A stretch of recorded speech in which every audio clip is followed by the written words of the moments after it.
للہ وحدہ والصلاۃ والسلام علی من لا نبی بعد اما بعد۔ ناظرین کرام، حسن اخلاق قیامت والے دن سب سے زیادہ نفع بخش ہوگا، کیونکہ یہ انسان کے سارے عملوں سے زیادہ بھاری ہوگا اور باوزن ہوگا، لیکن یہ اس شخص کے لیے جو مومن ہوگا۔ رہا معاملہ کافروں کا تو اللہ رب العالمین ان کے عملوں کا وزن ہی نہیں کرے گا، جیسا کہ قرآن کریم میں فرمایا فَلَا نُقِيمُ لَهُمْ يَوْمَ الْقِيَامَةِ وَزْنًا، قیامت کے دن ان کے لیے ہم ترازو ہی نہیں قائم کریں گے۔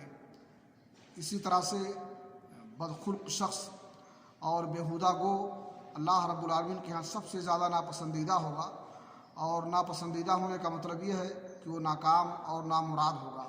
سنن ترمذی کی روایت ہے، رسول اکرم صلی اللہ علیہ وسلم نے فرمایا ما من شیء اثقل فی میزان المؤمن یوم القیامہ من حسن الخلق وان اللہ یبغض الفاحش البذیء، کہ قیامت کے دن سب سے زیادہ بھاری انسان کے میزان میں اور مومن کے میزان میں اچھا اخلاق ہوگا، اور اللہ رب العالمین بد زبان اور بیہودہ وہ شخص کو ناپسند کرتا ہے، وہ اللہ کا مقبوض ہوتا ہے۔ اللہ رب العالمین سے دعا ہے کہ اللہ تعالی ہمیں ایمان کے ساتھ حسن خلق کی توفیق عطا فرمائے اور بد خلقی سے محفوظ رکھے۔